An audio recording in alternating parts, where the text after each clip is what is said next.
नमस्कार दोस्तों। उत्तम सखी चैनल पे आप सबका बहुत बहुत स्वागत है। मैं काफ़ी दिनों के बाद वीडियो बना रही हूँ दोस्तों, क्योंकि बीच में मेरी बहुत सारी साधनाएं थी। मैं खुद भी अपने ऊपर बहुत काम कर रही हूँ, तो टाइम नहीं मिल पाता, क्योंकि बहुत ज़्यादा हमें जो इस जर्नी में है इनको बहुत ज़्यादा खुद के ऊपर इनर वर्क करना ज़रूरी होता है। जैसे आपने अभी देख रहे हैं कि क्या माहौल हो रहा है प्लेनेट पे, युद्ध शुरू है कहीं पे, बहुत सारे लोग पेनिंग से गुज़र रहे हैं।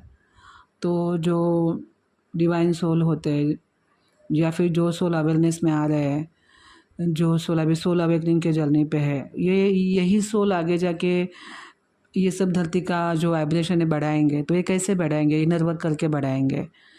तो जो इनर वर्क होता है उसमें मेडिटेशंस होते हैं और ज़्यादा करके मंत्रा चैंटिंग, ये इनर वर्क से बहुत फ़ायदा होता है, प्लैनेट को भी बहुत फ़ायदा होता है।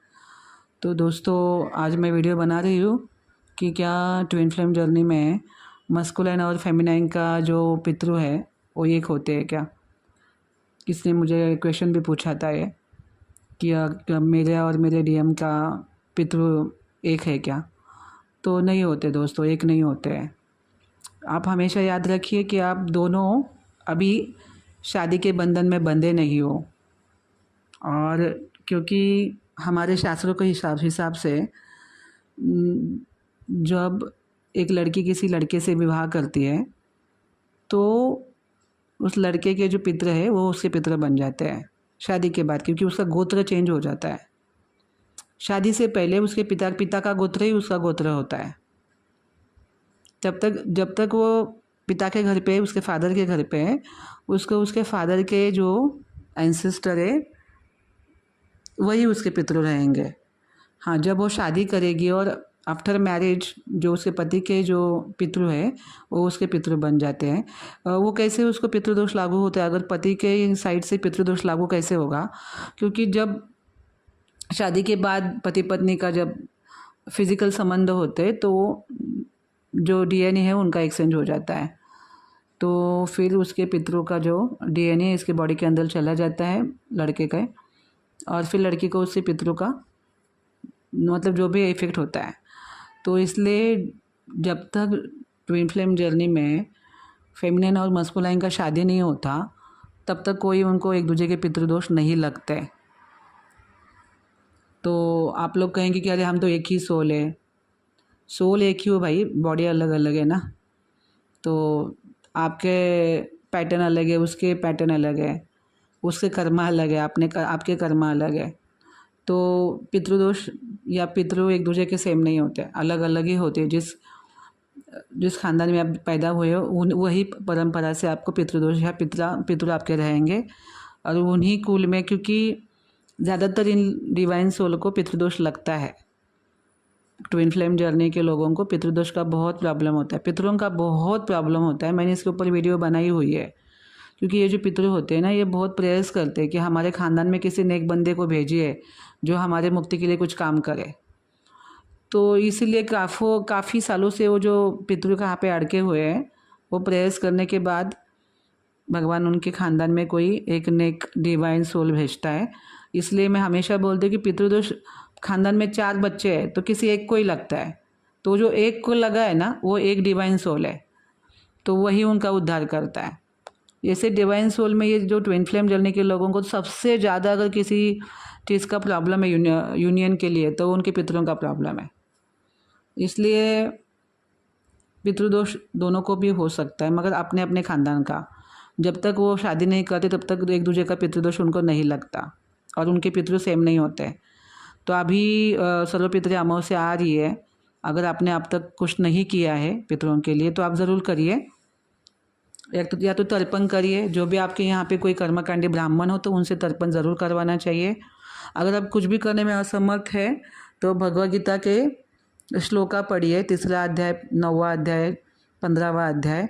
और इसका श्लोका का जो पुण्य है वो आप पितरों को ऑफर कर सकते हैं।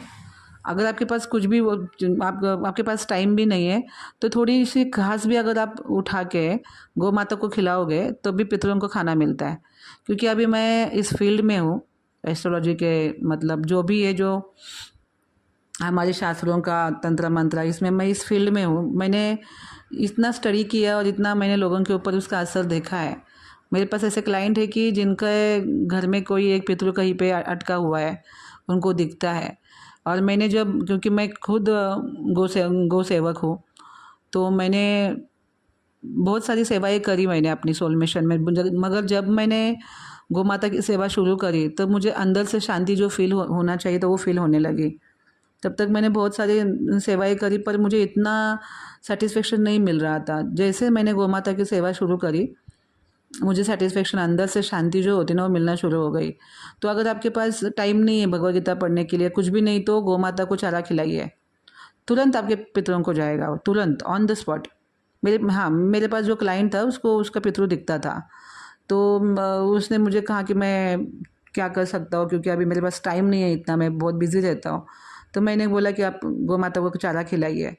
तो जब उसने वो गौ माता को चारा खिलाया और उसके बाद उसका पितरू दिखना बंद हो गया। बस सपने में आके उसने बोल दिया कि मुझे खाना मिल गया है, मैं काफ़ी ठीक हूँ। तो कहने का तात्पर्य है कि आप अभी ये पितृ अमावस्या आ रही है, उसमें ये फटाफट आप रिचुअल कर लीजिए। पीपल के पेड़ की सेवा करनी चाहिए। जिनको घोर पितृदोष है उनको पीपल के पेड़ का सेवा करना ही चाहिए। कैसे करेंगे? आफ्टरनून 12 और 1 के बीच में, 12 से 3 के आफ्टरनून 12 से 3 के बीच में आपको एक स्टील के लोटे में पानी लेना है, थोड़ा दूध डालना है उसके अंदर, काले तिल, जैगरी, और आप उसमें जैगरी और उसमें थोड़े चने के दाल होते हैं, कच्चे चने की दाल, वो डाल के, और थोड़ा अगर घी हो है तो डाल दीजिए। वो पूरा लोटा भर के आप 12 से 3 के बीच में उस पीपल के पेड़ में, उसके जो रूट है उसमें डालना है। फिर आप उसको परिक्रमा, मतलब उसको प्रदक्षिणा कर सकते हैं 5। और आप पितरों के लिए बोल सकते कि ये जो है, मैं मेरे पितरों को जो तर्पण दे रहा हूँ, पितरों को ये जाए और पितरों का कल्याण हो, ऐसा मांग सकते हैं। और अपनी प्रॉब्लम भी उनको बता सकते हैं कि मुझे इसका सोल्यूशन दीजिए। अगर आपका पितृदोष है तो धीरे धीरे वो ख़त्म हो जाएगा, पूरी तरह ख़त्म हो जाता है।